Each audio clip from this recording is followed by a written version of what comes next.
Number 5530. And behold every one's bundle of silver. This signifies the settings in order of truths as a free gift, as is evident from the signification of a bundle, namely, a setting in order, see below, and from the signification of silver, namely, truth. By every one having it in his sack is signified that this ordering is a free gift. A bundle denotes a setting in order because the truths with man are disposed and ordered in series. Those most in agreement with his loves are in the midst. Those not so much in agreement are at the sides. Finally, those not at all in agreement are rejected to the outermost circumferences. Outside this series are the things contrary to the loves.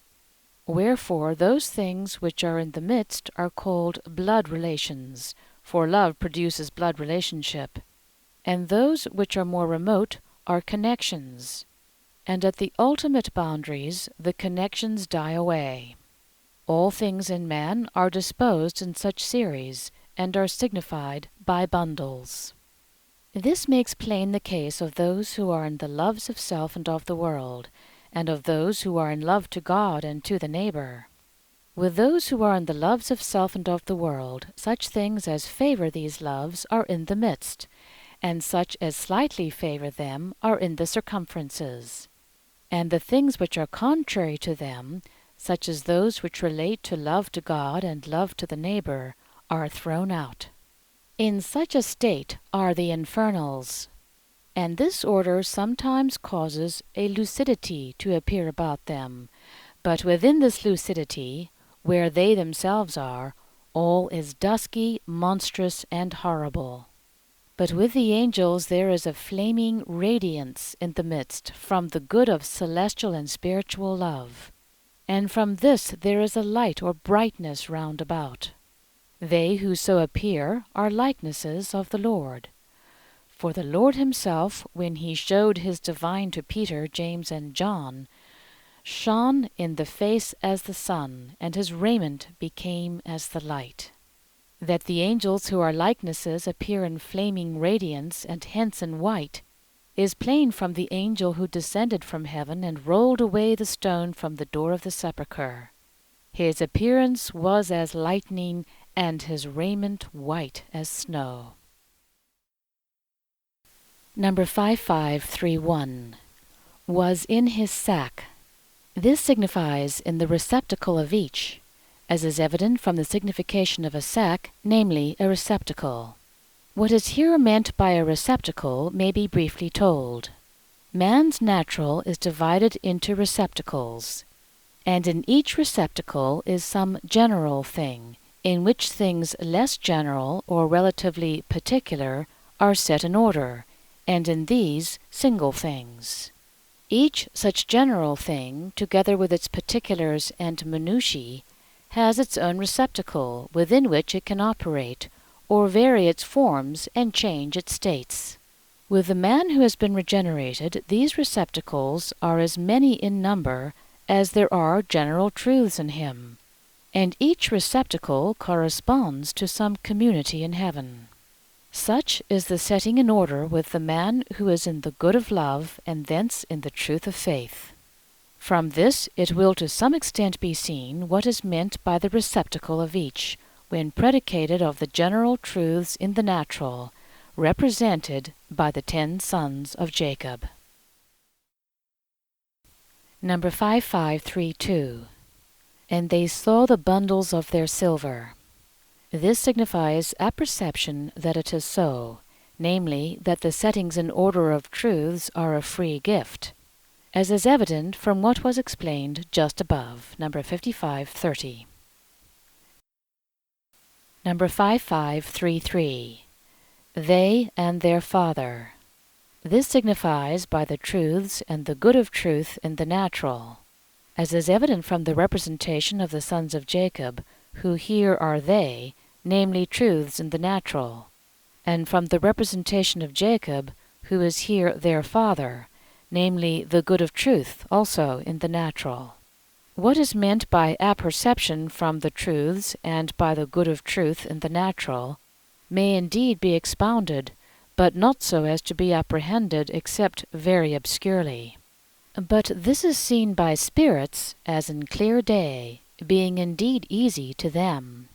Thus it may in some measure be seen what a difference there is between the intelligence of man while he is in the world and its light, and when he is in heaven and the light there.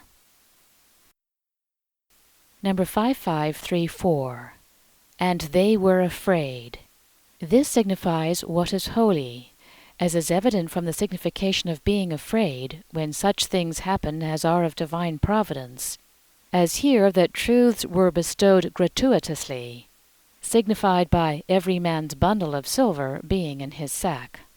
The something holy which then flows in also induces something of fear, together with holy reverence. Number 5535. And Jacob their father said unto them.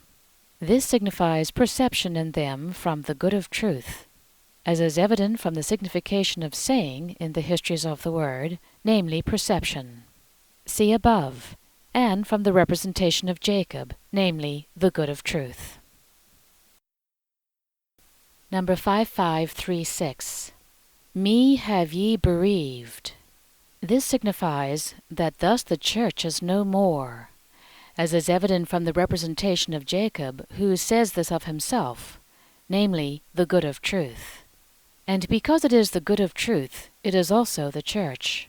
For good is the essential of the church, and therefore it is the same whether we say the good of truth or the church. For with the man with whom is the good of truth, there is the church. That Jacob is the church may be seen above. And hence also that his sons represent the truths of the church. And from the signification of to bereave, namely to deprive the church of its truths and goods, as here of those represented by Joseph, Benjamin, and Simeon. See below. To bereave denotes to deprive the church of its truths, because the church is compared to a marriage, its good to the husband and its truth to the wife, and the truths born of this marriage to sons, and the goods to daughters, and so on. When therefore bereavement or bereaving is spoken of, it signifies that the church is deprived of its truths, and that thereby it becomes no church. In this sense the terms bereavement or bereaving are occasionally used elsewhere in the word, as in Ezekiel. I will send upon you famine and evil beast, and will make thee bereaved. And again, when I make the evil beast to pass through the land, and it shall bereave it, so that it become a desolation, that no man may pass through because of the wild beast. In Leviticus, I will send against you the wild beast of the field, which shall bereave you, and cut off your beast, and lessen you, that your ways shall be laid waste. In these passages, famine denotes a lack of the knowledges of good and truth, and hence desolation. An evil beast, falsities from evil. The land, the church. Sending a famine and an evil beast to bereave the land denotes to destroy the church by falsities from evil, thus completely to deprive it of truths. In Jeremiah, I will winnow them with a fan in the gates of the land. I will bereave, I will destroy my people. Here also bereaving denotes to deprive of truths. In the same, give their sons to the famine, and make them pass away by the power of the sword, that their wives may become bereaved and widows.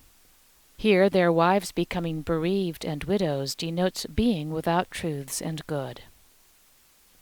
In Hosea, as for Ephraim, their glory shall fly away like a bird, from the birth, and from the womb, and from conception. For though they have brought up their sons, I will make them bereaved of man. With a similar meaning. In Ezekiel, I will make man, my people, walk over you, who shall possess thee by inheritance, and thou shalt be their inheritance. and thou shalt no more henceforth bereave them. Thus hath said the Lord Jehovah, because they say to you, Thou art a consumer of man, and hast been a bereaver of thy peoples. Here also bereaving is to deprive of truths.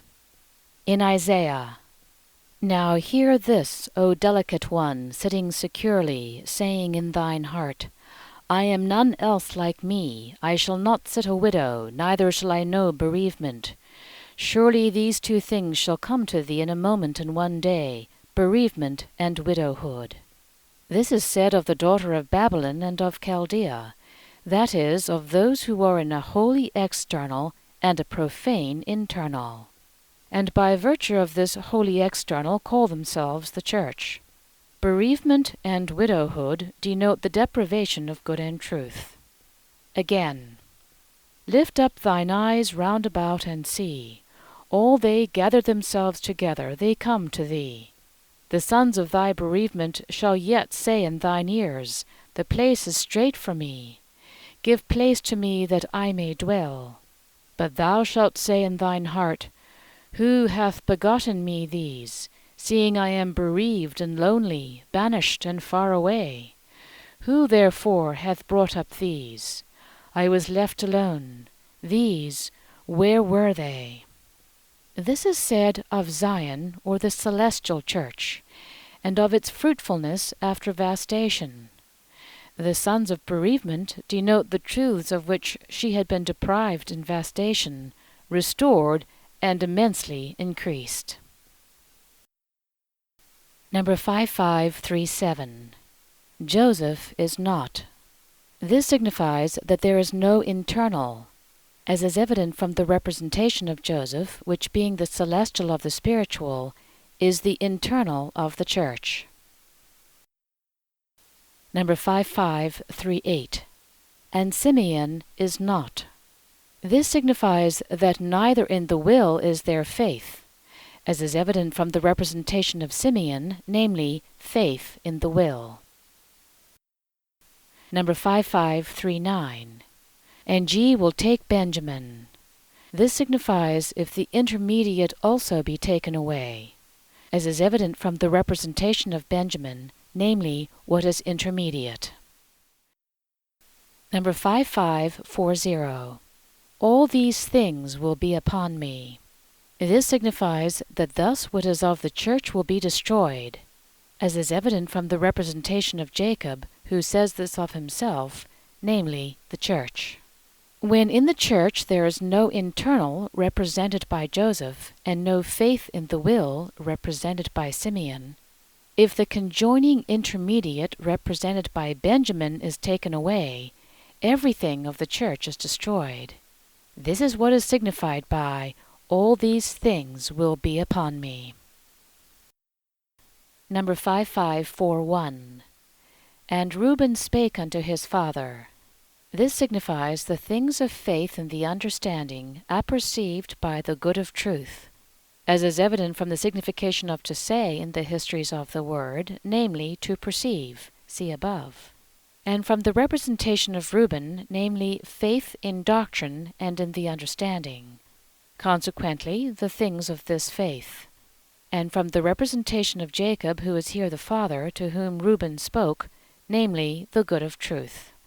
From this it is plain that Reuben speaking to his father signifies the things of faith and the understanding apperceived by the good of truth. The reason why Reuben speaks here is that the church is treated of, in which faith in doctrine and in the understanding apparently takes the first place, and also teaches, in this case, what must be done lest the things of the church be destroyed.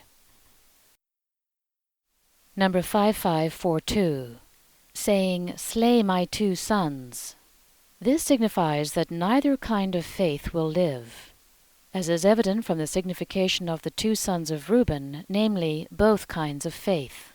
For Reuben represents faith in doctrine and in the understanding, and his sons are the 2 doctrines of the church, the doctrine of truth and the doctrine of good, or the doctrine of faith and the doctrine of charity.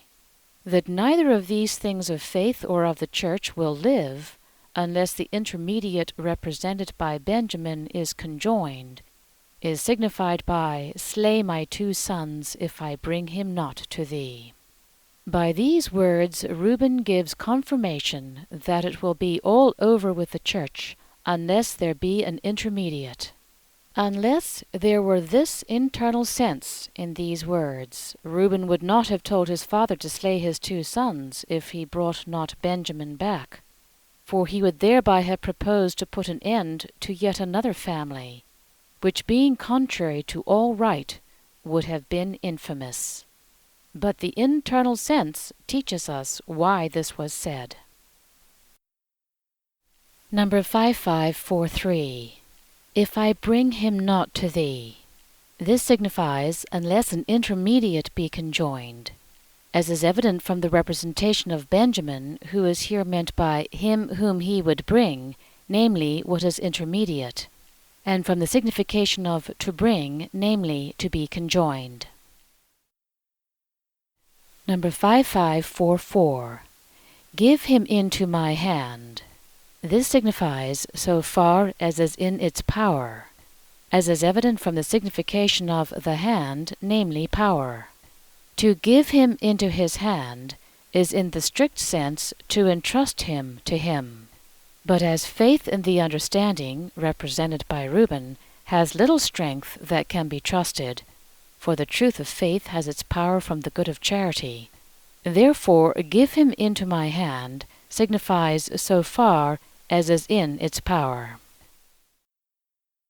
Number 5545.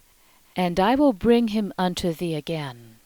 This signifies that it shall be restored, as is evident without explanation.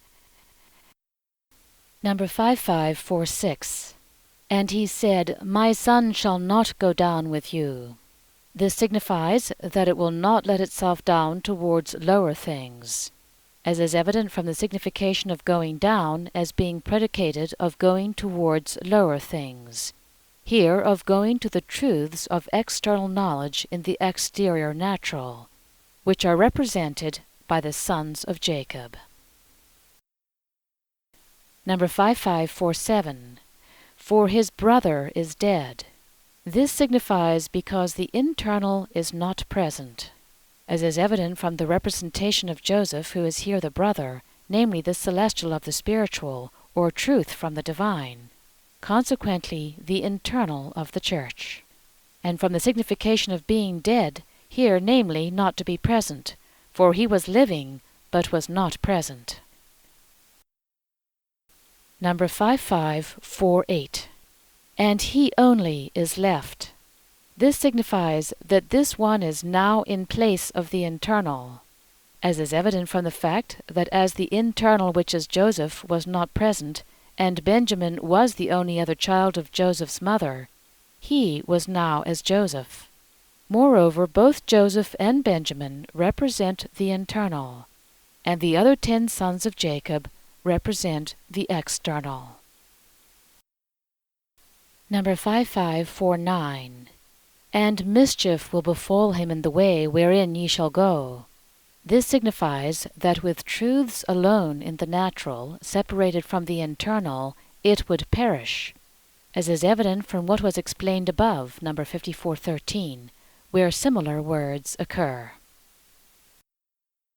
Number 5550. And ye will make my grey hairs go down. This signifies that this will be the last of the church, as is evident from the signification of grey hairs, when the subject treated of is the church, namely, the last of it. The last of it is signified by grey hairs also in Isaiah. Attend unto me, O house of Jacob, and all the remains of the house of Israel, who have been born from the womb, who have been carried from the moment of birth. And even to old age I am the same, and even to grey hairs will I carry you. The house of Jacob denotes the external church, the house of Israel the internal church. From the womb and the moment of birth denotes from the beginning of it.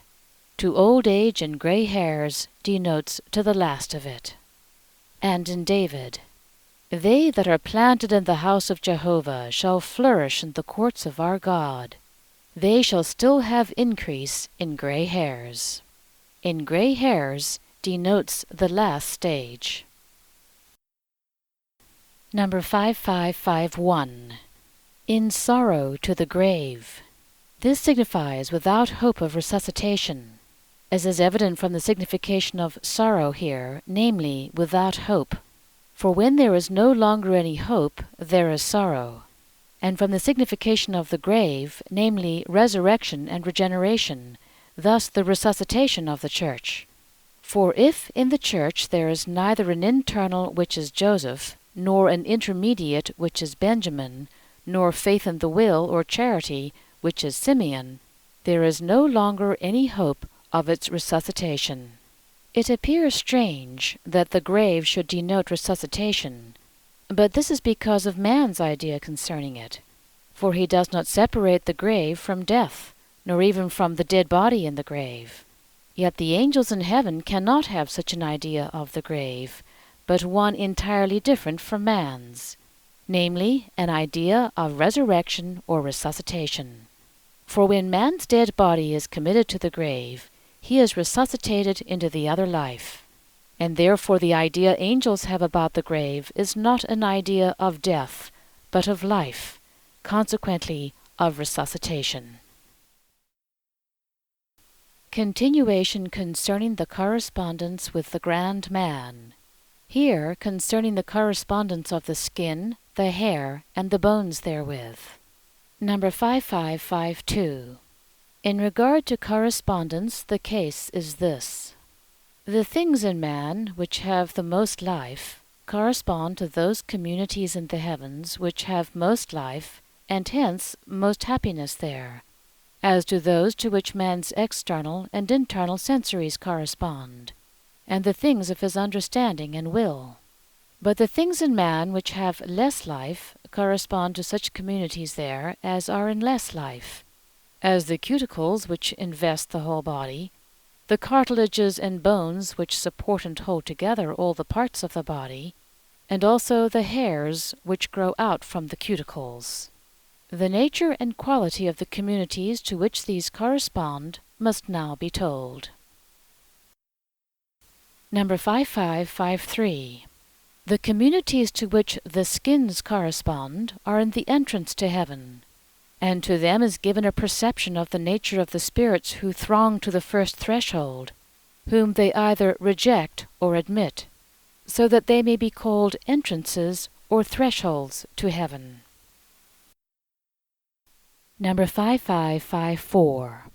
There are very many communities that constitute the external integuments of the body, with differences from the face to the soles of the feet, for there are differences everywhere. I have spoken much with them. In regard to spiritual life, they have suffered themselves to be persuaded by others that a thing is so, and when they heard it confirmed from the literal sense of the word, they wholly believed it, and remained in that opinion, and led a life not evil in accordance with it. Others who are not of a similar nature cannot easily have intercourse with them, for they cling tenaciously to the opinions they have received, and do not allow themselves to be dissuaded by reasons. Very many such are from this earth, because our planet is in externals, and also reacts against internals, as does the skin. Number 5555.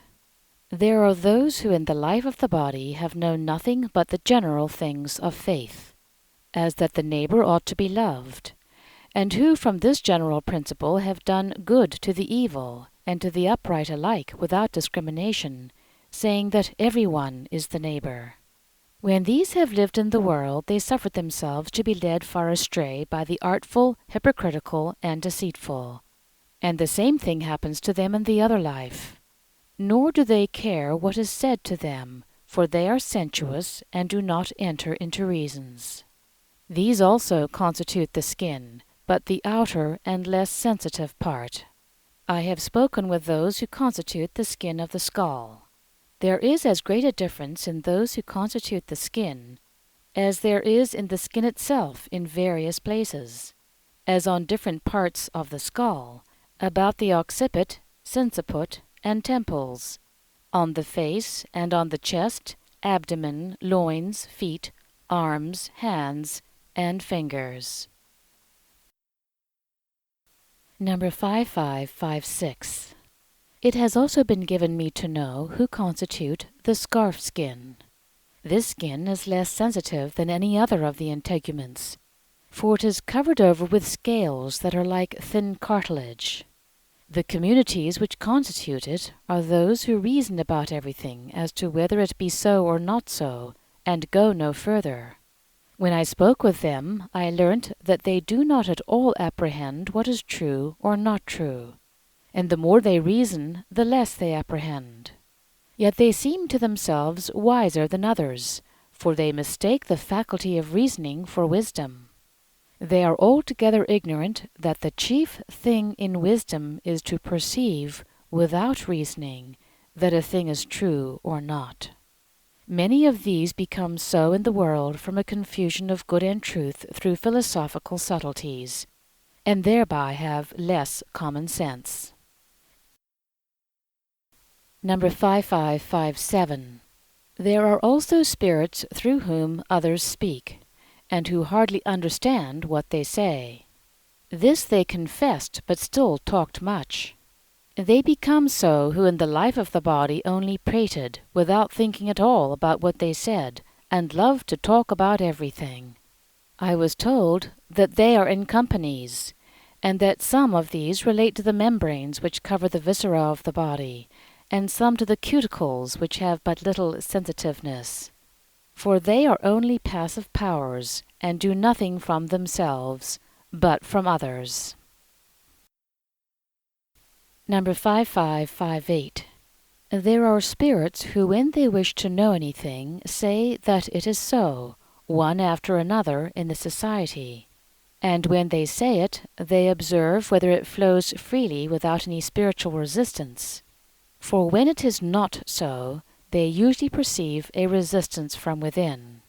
And if they perceive no resistance, they think that it is so, and do not know it in any other way. Such are they who constitute the little glands of the skin. But there are two kinds of them, one which affirms because there appears a free flow, as was said, from which they surmise that as there is no resistance, the statement is in agreement with the heavenly form, consequently with the truth, and thereby that it is affirmed. And another kind which boldly affirms that it is so, although they do not know it. Number 5559. The conformation of the interweavings of the skins has been shown to me representatively. The conformation with those in whom these outermost things corresponded to interior things, or in whom the material things there were obedient to spiritual things, was a beautiful weaving of spirals wonderfully intertwined in a kind of lace-work, which it is impossible to describe. They were of a blue color. Afterwards were represented forms still more elaborate, more delicate, and more beautifully interwoven. Of such a structure appear the skins of a regenerate man. But with those who have been deceitful, these outermost things appear like knottings together of mere serpents, and with those who have used magical arts, like foul intestines. Number 5560. The communities of spirits to which the cartilages and bones correspond are very many, but they have little spiritual life in them, just as there is little life in the bones as compared with the soft parts which they enclose, as for example in the skull and the bones of the head, compared with either brain and the medulla oblongata and the sensitive substances there, and also as in the vertebrae and ribs, in comparison with the heart and lungs, and so on. Number 5561. It has been shown me how little spiritual life they have who relate to the bones. Other spirits speak through them, and they themselves know little of what they say, but still they speak, finding delight in this only. To such a state are they reduced who have led an evil life, and yet have had some remains of good stored up in them. These remains make that little of spiritual life, after the vastations of many ages. What remains are may be seen above at Numbers. It is said that they have little spiritual life, and by spiritual life is meant the life which the angels in heaven have. To this life man is introduced in the world by the things of faith and charity, the very affection of the good which is of charity, and the affection of the truth which is of faith, are spiritual life. Man's life without these is a natural, worldly, bodily, and earthly life, which is not spiritual life, unless spiritual life is in it, but is such life as animals have in general. Number 5562. They who come out of vastations and serve such uses as the bones do, have not any determinate thought, but general, almost indeterminate. They are like those who are called distraught, as if not in the body. They are slow, heavy, stupid, sluggish in everything. Yet sometimes they are not untranquil, because cares do not penetrate them, but are dispersed in their general obscurity. Number 5563. Pains are sometimes felt in the skull, now in one part, now in another, and nuclei seem to be perceived there, which are separate from the other bones, and which thus are in pain. I have learnt by experience that such pains come from falsities, originating in cupidities. And wonderful to say, the genera and species of falsities have fixed places in the skull, as has also been made known to me by much experience. Such nuclei, which are indurations, are broken up and made soft in those who are being reformed. And this is done in various ways, in general by instruction in good and truth, by harsh influxes of truths which cause inward pain, and by actual rendings which cause outward pain. Falsities from cupidities are of such a nature that they produce hardness, for they are contrary to truths, which being in harmony with the form of heaven, flow as it were spontaneously, freely, gently, and softly, while falsities, being of a contrary tendency, have opposite determinations, so that the flow which is of the form of heaven is stopped, hence the indurations.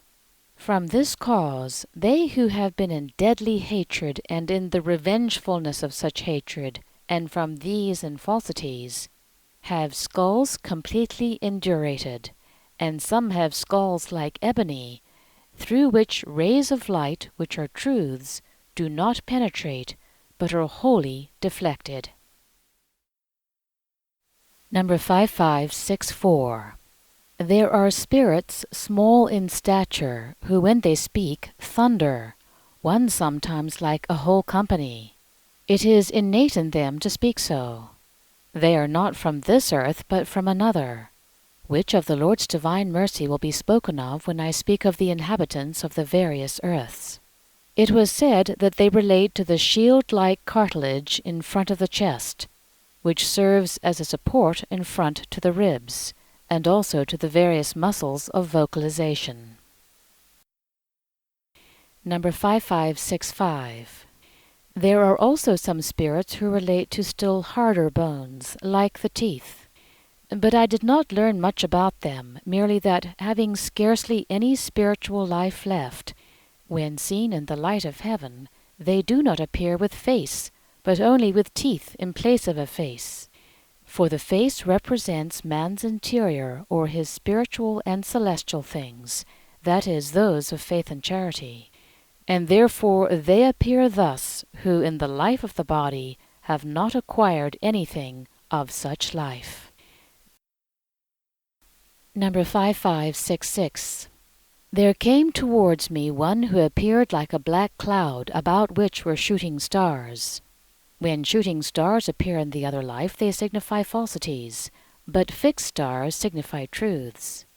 I perceived that it was a spirit who wished to approach. When he came near, he inspired me with fear. This certain spirits can do, especially robbers, and therefore I was able to conclude that he had been a robber. When he was near me, he made every effort to infest me by magic arts, but in vain. He stretched out his hand that he might exert his imaginary power, but with no effect whatever. The kind of face he had was then apparent. It was no face, but something very black in place of one, and in it appeared a mouth gaping so dreadfully and ferociously that it was a very maw in which teeth were set in rows. In a word, he was like a mad dog with distended jaws, so that he had a wide open mouth, not a face. Number 5567. A certain one applied himself to my left side, and at that time I did not know whence he came, nor what he was. He also acted obscurely. He wanted to penetrate inwardly into me, but was repulsed. He induced a general sphere of ideas that is indescribable, and I do not remember having previously noticed any general sphere like it. He was bound by no principles, but in general was against all whom he could readily and ingeniously refute and censure, although he did not know what truth is. I wondered at his having the cleverness to refute others, although devoid of any knowledge of truth in himself. Afterwards he went away, but soon returned with an earthen jug in his hand, and wanted to give me something out of it to drink. And there was in the jug, from fantasy, something that would take away the understanding of those who drank. This was represented because he had deprived those who in the world were attached to him of the understanding of truth and good, but still they clung to him. He also in the light of heaven did not appear with a face, but only with teeth, because he could ridicule others, and still knew nothing of truth himself. I was told who he was, and that when he lived, he was a celebrated man, and his character had been known to some. Number 5568. There have been with me at times some who gnashed with their teeth. They were from the hells where are those who had not only led an evil life, but had also confirmed themselves against the divine, and had referred all things to nature. These gnash with their teeth when they speak, which is horrible to hear. Number 5569. As there is a correspondence of the bones and the skins, so there is of the hairs, for these sprout from roots in the skins. Whatever has a correspondence with the grand man is possessed by angels and spirits, for each one is in the likeness of the grand man. Therefore the angels have hair arranged becomingly and in order. Their hair represents their natural life and its correspondence with their spiritual life. That hair signifies the things of natural life may be seen above, and also that to cut the hair is to accommodate natural things so that they may be becoming and thus comely. Number 5570. There are many, especially women, who have attached the greatest importance to adornment, nor have they thought of anything higher, and scarcely anything about eternal life. This is pardonable in women until the age of womanhood, when the ardor which is wont to precede marriage ceases. But if they persist in such things in adult age, when they can know better, they then contract a nature which remains after death. Such appear in the other life with long hair hanging over the face, and this they comb with a view to elegance. For to comb the hair signifies to accommodate natural things so as to appear becoming. From this their character is known to others, for spirits can tell from the color, length, and arrangement of their hair what had been their natural life in the world. Number 5571.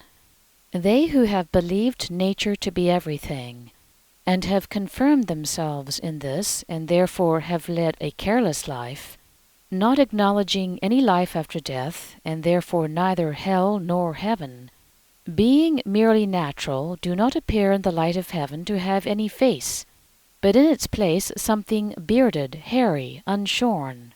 For as before said, the face represents spiritual and heavenly things within man, but hairiness, natural things.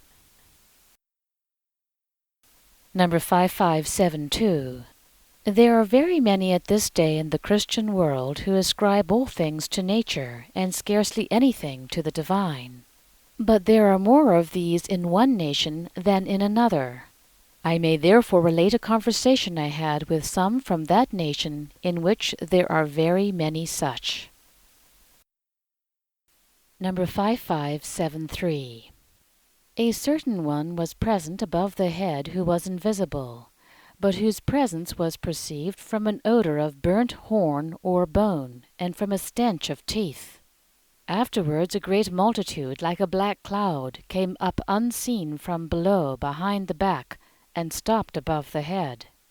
I supposed they were invisible because they were cunning, but I was told that where there is a spiritual sphere they are invisible, but where there is a natural sphere they are visible. They are called invisible natural spirits. The first thing disclosed about them was that they strove with the utmost diligence, skill, and artfulness to prevent anything from being divulged about them, to which end they were skilled in stealing from others their ideas, and inducing other ideas, by which they hindered detection. This continued quite a long time. Hence it was made apparent that in the life of the body they had desired to conceal what they did or thought, assuming a different face and a different speech. Nevertheless, they had not done this in order to deceive in a lying manner. It was perceived that they who were present had been traders in the life of the body, but traders whose delight consisted rather in trading than in riches, so that trading had been, as it were, their soul. I therefore spoke to them about this, and was allowed to say that trading does not at all prevent anyone from coming into heaven, and that the rich as well as the poor are in heaven. But they objected, saying that it had been their opinion that if they were to be saved they would have to renounce trade, give all they had to the poor, and make themselves miserable. But I was allowed to reply that such is not the case, and that those among them who are in heaven, because they had been good Christians, had thought otherwise, and yet they had been wealthy, and some of them very wealthy. These had the common good and love to the neighbor as their end, and had engaged in mercantile pursuits merely for the sake of employment in the world, and moreover had not set their heart on these things. And the reason why they themselves were below was that they had been merely natural, and therefore had not believed in a life after death, nor in hell and heaven, nor even in any spirit, and that they had not hesitated to deprive others of their goods by any artifice whatever, and could without mercy see whole families ruined for the sake of their own gain, and that they therefore had ridiculed every one who spoke to them about a spiritual life. The kind of faith they had had about the life after death and about heaven and hell was also shown. There appeared one who was taken up into heaven from the left towards the right, and I was told that he had recently died, and was being immediately conducted by the angels into heaven. There was a conversation about this. But although they also saw it, they nevertheless had a very strong sphere of unbelief, and spread it around, so much so that they wanted to make themselves and others believe the contrary to what they saw. And as their unbelief was so great, I was allowed to say to them, "Suppose that in the world you had seen someone resuscitated who was lying dead in a coffin." They said that at first they should not have believed unless they had seen many dead persons resuscitated, and if they had seen this, still they would have attributed it to natural causes. And after they had been left a while to their own thoughts, they said that at first they would have believed it to be a fraud, and if it was proved to be no fraud, they would have believed that the soul of the dead person had a secret communication with him who resuscitated it, and finally that there was some secret thing they did not comprehend, because there are very many incomprehensible things in nature, so that they could never have believed that such a thing took place from any supernatural power. Hereby was disclosed the nature of their faith, that they could never have been brought to believe that there is a life after death, nor that there is a hell, nor that there is a heaven, thus that they were wholly natural. When such persons appear in the light of heaven, they appear without a face, and with a thick mass of hair in place thereof. Chapter the 43rd, verse 1. And the famine became grievous in the land. 2. And it came to pass, when they had finished eating the provision which they had brought from Egypt, their father said unto them, Go back, buy us a little food. 3. And Judah spake unto him, saying, The man did solemnly protest unto us, saying, Ye shall not see my face, except your brother be with you. 4. If thou wilt send our brother with us, we will go down and buy thee food. 5. And if thou wilt not send, we will not go down. For the man said unto us, Ye shall not see my face, except your brother be with you. 6. And Israel said, Wherefore dealt ye ill with me, by telling the man whether ye had yet a brother? 7.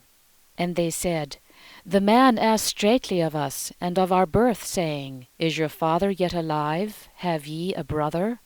And we told him according to the tenor of these words. Could we certainly know that he would say, Bring your brother down? 8. And Judah said unto Israel his father, Send the boy with me, and we will arise and go, and we shall live and not die, both we and thou, and also our little ones. 9. I will be surety for him, of my hand shalt thou require him. If I bring him not unto thee, and set him before thee, then I shall sin against thee for all days. 10. For except we had lingered, surely we had now returned these 2 times. 11. And their father Israel said unto them, If this must be so, do this. Take of the song of the land in your vessels, and carry down the man a present, a little resin and a little honey, wax and myrrh oil, terebinth nuts and almonds. 12. And take double silver in your hands, and the silver that was returned in the mouth of your bags carry back in your hand, peradventure it was an error. 13. And take your brother, and arise, and return unto the man. 14. And God Shaddai give you mercy before the man, and send you your other brother and Benjamin. And I, as I have been bereaved, I shall be bereaved.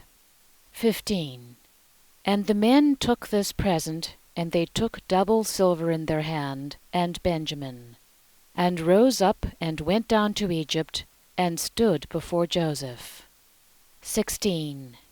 And Joseph saw Benjamin with them, and he said to him that was over his house, Bring the men to the house, and slay, and make ready, for the men shall eat with me at noon. 17. And the man did as Joseph said, and the man brought the men to Joseph's house. 18. And the men were afraid, because they were brought to Joseph's house, and they said, Because of the silver that was returned in our bags in the beginning are we brought in, to involve us, and to fall upon us, and to take us for servants and our asses. 19. And they came near to the man that was over Joseph's house, and they spake unto him at the door of the house. 20. And said, O my lord, we came indeed down in the beginning to buy food. 21. And it came to pass, when we came to the inn, and we opened our bags, and behold every one silver in the mouth of his bag, our silver in full weight, and we have brought it back in our hand. 22. And the other silver have we brought down in our hand to buy food. We know not who put our silver in our bags. 23. And he said, Peace be to you, fear not. Your God and the God of your father gave you a hidden gift in your bags. Your silver came to me. And he brought Simeon out unto them. 24. And the man brought the men to Joseph's house, and gave water, and washed their feet, and he gave their asses provender. 25. And they made ready the present against Joseph, came at noon, for they heard that they should eat bread there. 26. And Joseph came to the house, and they brought him the present which was in their hand to the house, and bowed down themselves to him to the earth. 27. And he asked them of their peace, and said, Is there peace to your father, the old man of whom ye spake? Is he yet alive? 28. And they said, There is peace to thy servant our father, he is yet alive. And they bent themselves and bowed themselves down. 29. And he lifted up his eyes, and saw Benjamin his brother, his mother's son, and said, Is this your youngest brother, of whom ye spake unto me? And he said, God be gracious unto thee, my son. 30. And Joseph made haste, for his compassion was moved toward his brother, and he sought to weep. And he came to the bedchamber, and wept there. 31. And he washed his face, and went out, and he restrained himself, and said, Set on bread. 32. And they set on for him alone, and for them alone, and for the Egyptians who did eat with him alone, because the Egyptians cannot eat bread with the Hebrews, because this is an abomination to the Egyptians. 33. And they sat before him, the firstborn according to his birthright, and the youngest according to his youth. And the men were amazed one at another. 34. And he brought out portions from before his face unto them. And he increased Benjamin's portion above the portions of them all, 5 measures. And they drank, and drank largely with him. The contents, number 5574. The subject is continued of the conjunction in the natural of the truths of the Church, which are the 10 sons of Jacob, with the celestial of the spiritual, or truth from the divine, which is Joseph, through the intermediate, which is Benjamin. But in this chapter, in the internal sense, only the general influx which precedes conjunction is treated of. The internal sense, number 5575, verses 1 to 5. And the famine became grievous in the land. And it came to pass, when they had finished eating the provision which they had brought from Egypt, their father said unto them, Go back, buy us a little food. And Judah spake unto him, saying, The man did solemnly protest unto us, saying, Ye shall not see my face, except your brother be with you. If thou wilt send our brother with us, we will go down and buy thee food. And if thou wilt not send, we will not go down. For the man said unto us, Ye shall not see my face, except your brother be with you. And the famine became grievous, signifies desolation from want of spiritual things. In the land signifies about the things that were of the church. And it came to pass signifies what is new. When they had finished eating the provision signifies when truths failed, which they had brought from Egypt, signifies which were from external knowledges. Their father said unto them, signifies perception by the things of the church. Go back, buy us a little food, signifies that in order to live they must procure for themselves the good of spiritual truth. And Judah spake unto him, signifies the good of the church, saying, The man did solemnly protest unto us, signifies that the spiritual derived from the internal was averse to them. Saying, Ye shall not see my face, signifies that there will be no compassion. Except your brother be with you, signifies unless there is an intermediate for you. If thou wilt send our brother with us, signifies that if it is so done by the church that a junction shall take place, there must be an intermediate. We will go down and buy thee food, signifies that then the good of truth will be procured there. And if thou wilt not send him, signifies if not. We will not go down, signifies that it cannot be procured. For the man said unto us, signifies perception concerning the spiritual.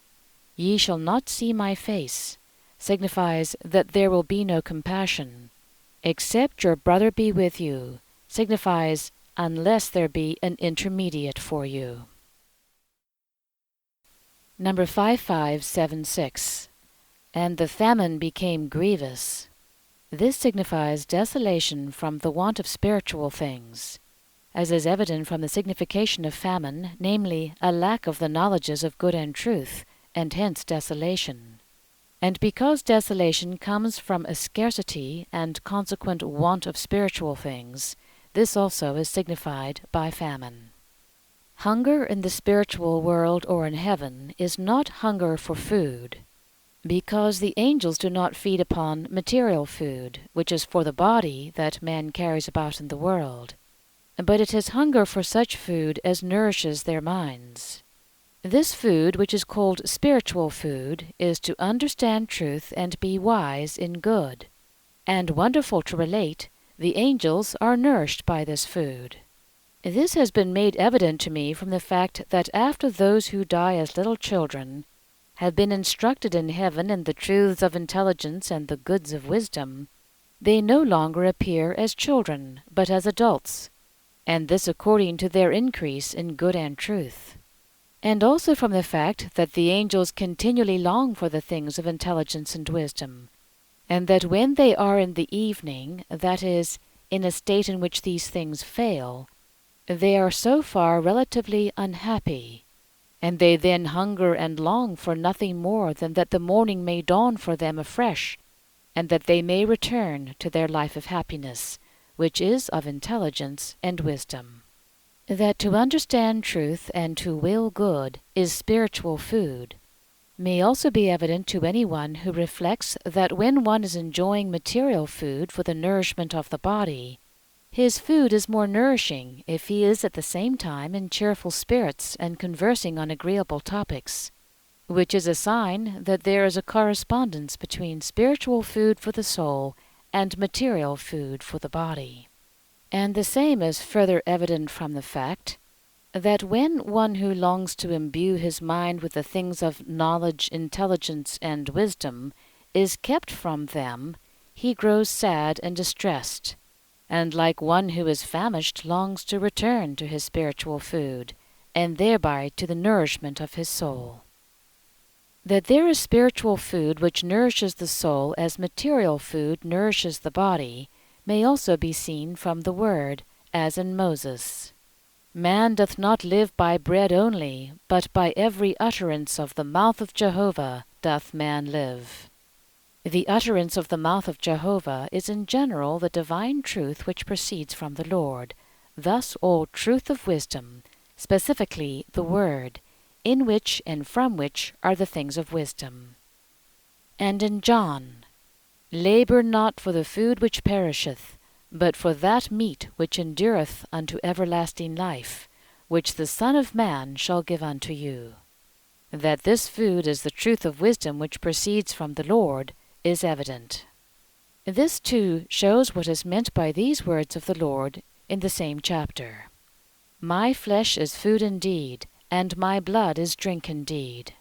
Namely, that the Lord's flesh is divine good, and his blood divine truth. For when the Lord made his whole human divine, then his flesh was nothing else than divine good, and his blood divine truth. It is evident that in the divine nothing material is to be understood, and therefore food in the supreme sense, that is, when predicated of the Lord, is the good of the divine love to save the human race. This food is what is meant by the Lord's words in John. Jesus said to the disciples, I have food to eat that ye know not of. My food is to do the will of him that sent me, and to perfect his work. To do the will of him that sent him and to perfect his work is to save the human race. The divine from which this is done is the divine love. From all this it is now plain what is meant in the spiritual sense by famine. Number 5577. In the land. This signifies about the things that were of the church, as is evident from the signification of land in the word, namely, the church. Here, therefore, the things that are of the church, because anything that signifies the church signifies also the things that are of the church, for these constitute it. In the word, land signifies the church because the land of Canaan was the place where the church had been from most ancient times. So when land or earth is mentioned in the word, the land of Canaan is meant. And when this is meant, the church is meant. For when a land is mentioned, they who are in the spiritual world do not remain in the idea of the land, but in that of the nation which is there, and not in the idea of the nation, but in that of the character of that nation. Thus in the idea of the church, when land is spoken of, and the land of Canaan is meant. From this it is plain how deluded are they who suppose that at the day of the last judgment a new earth and a new heaven will come into existence, according to the prophecies in the Old Testament and in John in the New, where, however, by the new earth nothing else is meant than a new external church, and by the new heaven a new internal church. And also they who suppose that anything but the church is meant where the whole earth is mentioned in the word. Hence it is plain how little they understand the word, who think that there is no holier sense in it than that which shines forth from the letter alone. That the church was in the land of Canaan from the most ancient times may be seen above at Numbers. That by land in the word is signified the church, see Numbers. And that by the new heaven and new earth is signified a new church, internal and external, see Numbers. Number 5578. And it came to pass. This signifies what is new, as is evident from the signification of it was or it came to pass, as involving a new state. In the original tongue the meaning was not at first made plain by punctuation, but the text was continuous, in imitation of heavenly speech, and instead of punctuation marks, and was used, and also it was, or it came to pass. This is the reason why these words occur so often, and why it was, or it came to pass, signifies something new. Number 5579. When they had finished eating the produce. This signifies when truths failed, as is evident from the signification of produce, namely, truth. That truth failed is signified by their finishing eating it. Those who are in the spiritual world are satisfied with things true and good, for these are their food. But when these have served their purpose, they are again in need. This is as with the nourishment of man by material food. When this has fulfilled its use, hunger comes on again. The hunger that is in need of spiritual things, in the spiritual world is the evening or twilight of their day, but after it comes daybreak and morning. Thus there are alternations there. They come into the evening or into spiritual hunger, in order that they may feel hungry and long for truths and goods, which yield them more nourishment when they are hungry, just as does material food to one who is famishing.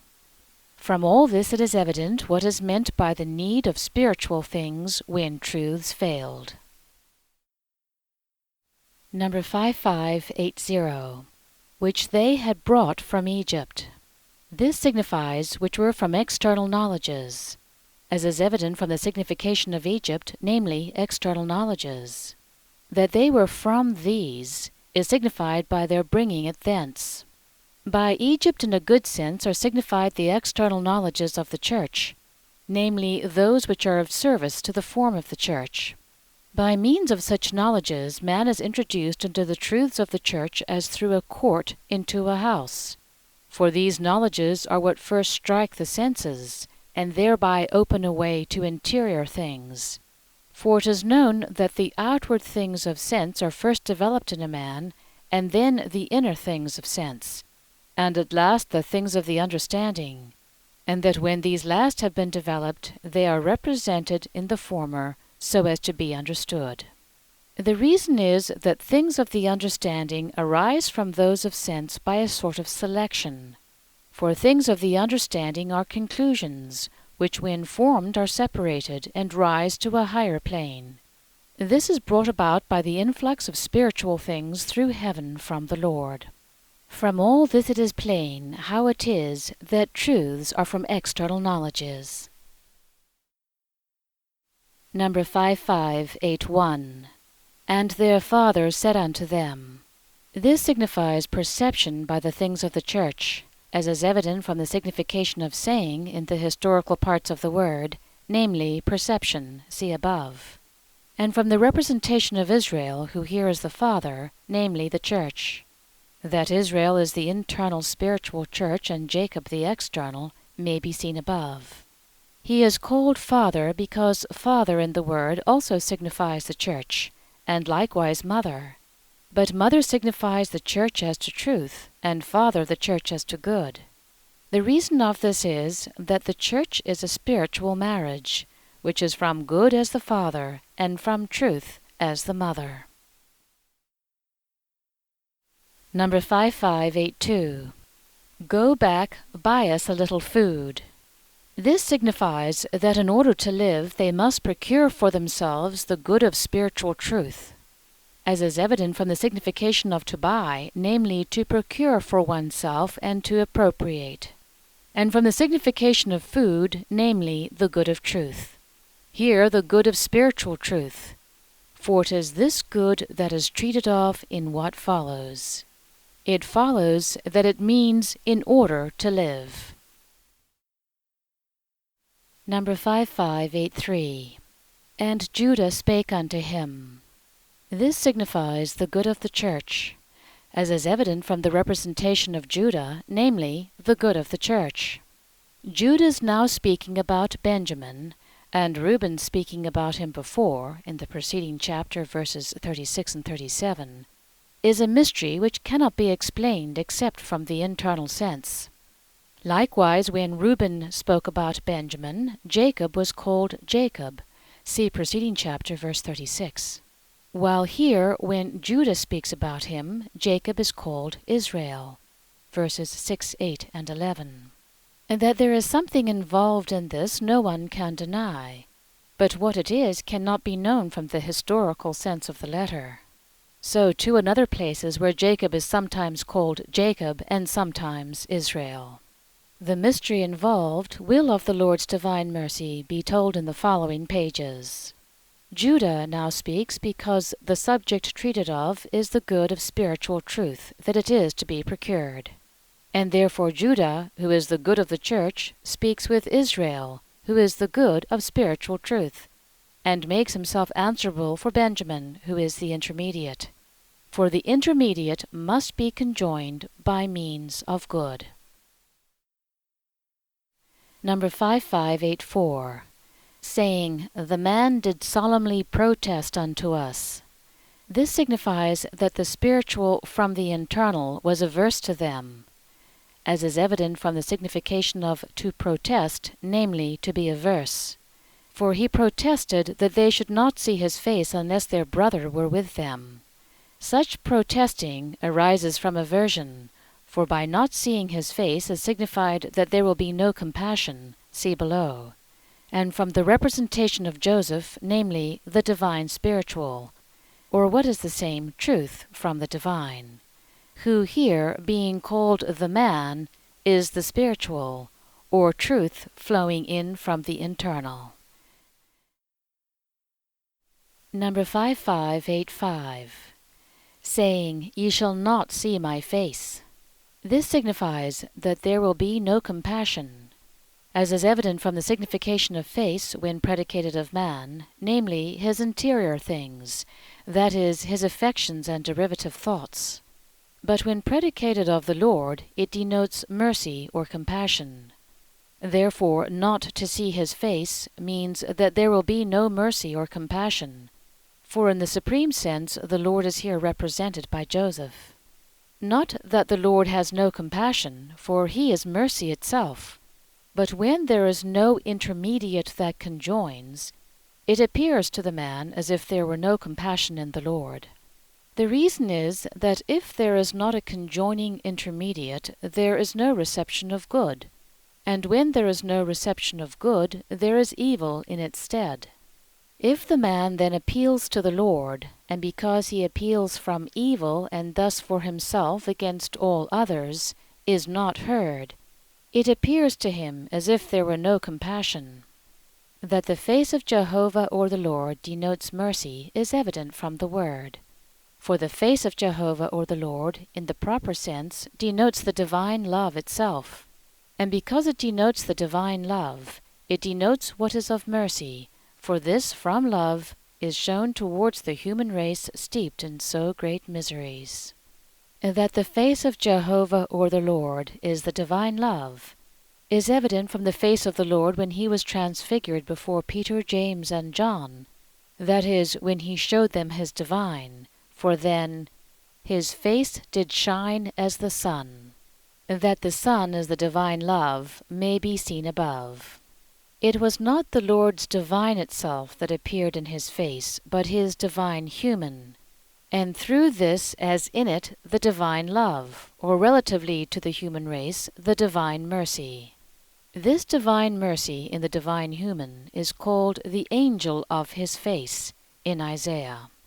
I will make mention of the mercies of Jehovah. He will recompense them according to his mercies, and according to the multitude of his mercies. And he became their Saviour. And the angel of his face saved them, for the sake of his love, and for the sake of his pity. It is called an angel because angels in the internal sense of the word signify something of the Lord, here his mercy, and therefore it is said, the angel of his face. That the face of Jehovah or the Lord is mercy, and also peace and good, because these are of mercy, may likewise be seen from the following passages. In the benediction, Jehovah make his face to shine upon thee, and be merciful unto thee. Jehovah lift up his face upon thee, and give thee peace. It is very evident that to make the face shine is to be merciful, and to lift up the face is to give peace. In David, God be merciful unto us, and bless us, and cause his face to shine upon us.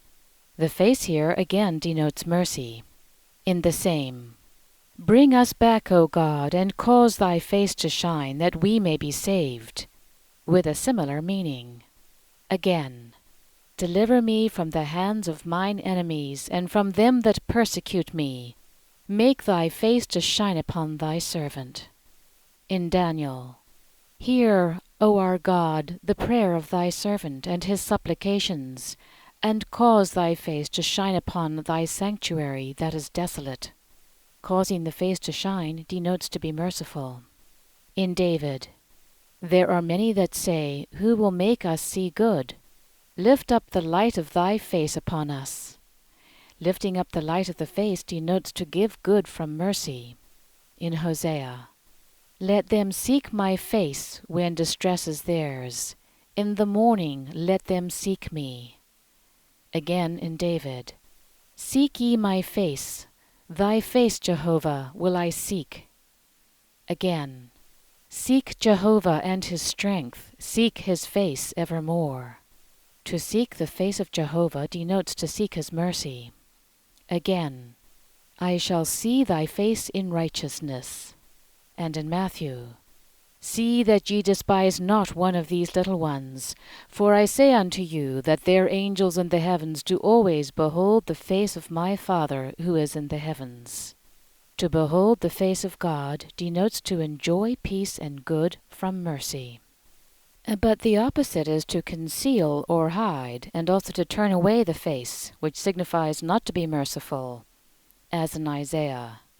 In the overflowing of my anger I hid my face from thee for a moment, but with everlasting mercy will I have mercy on thee. Here the overflowing of anger denotes temptation, and because the Lord appears not to be merciful therein, it is said, I hid my face from thee for a moment. In Ezekiel, I will turn away my face from them.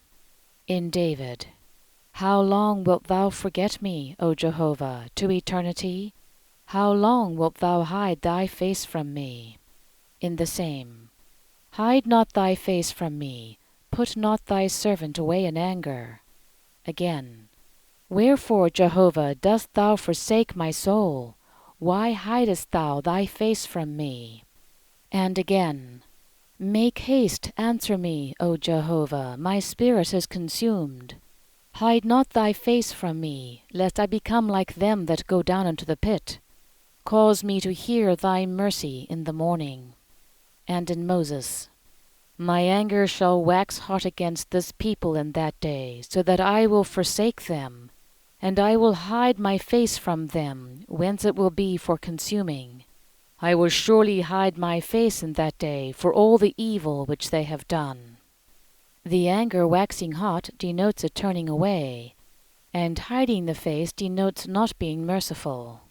These things are predicated of Jehovah or the Lord, although he is never angry, and never turns away or hides his face. But it is so expressed from the appearance with the man who is in evil. For the man who is in evil turns himself away, and hides from himself the Lord's face, that is, removes his mercy from himself. That it is the evils in man that do this may also be seen from the word, as in Micah. Jehovah will hide his face from them at that time, according as they have rendered their works evil. In Ezekiel, because they trespassed against me, therefore I hid my face from them. According to their uncleanness and according to their transgressions did I unto them, and I hid my face from them. And especially in Isaiah, it is your iniquities that separate between you and your God, and your sins do hide his face from you.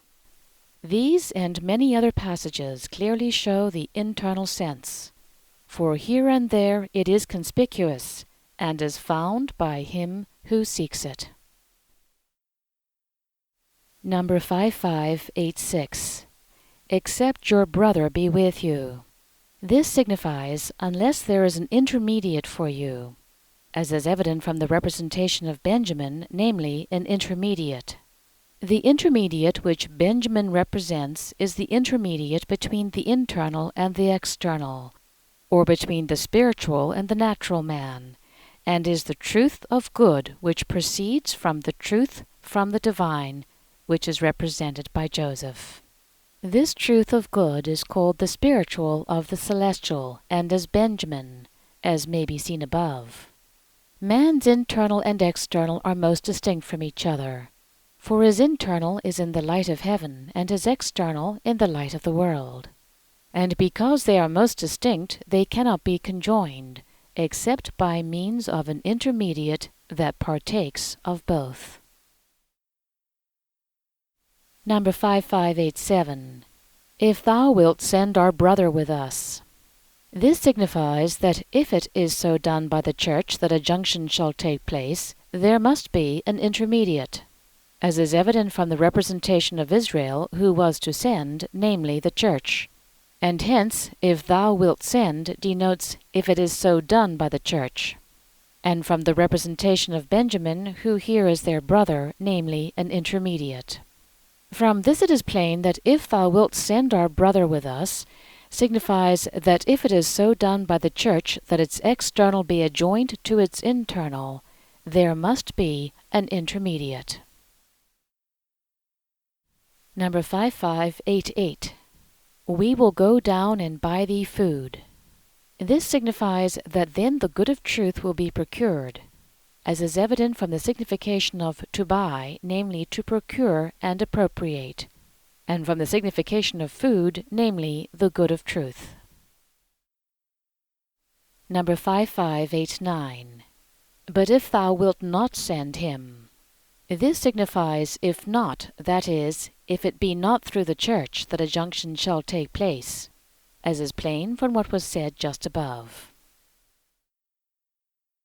Number 5590. We will not go down. This signifies that it cannot be procured, as is evident from what was said just above. Number 5591. For the man said unto us. This signifies perception concerning the spiritual, as is evident from the signification of the man, namely the spiritual from the internal, and from the signification of saying in the historical parts of the word, namely perception, see above. Number 5592. Ye shall not see my face. This signifies that there will be no compassion, as is evident from what was explained above, where the same words occur. Number 5593. Except your brother be with you. This signifies unless there is an intermediate for you, as is evident from what was said above in regard to Benjamin, who is here the brother, that he is an intermediate.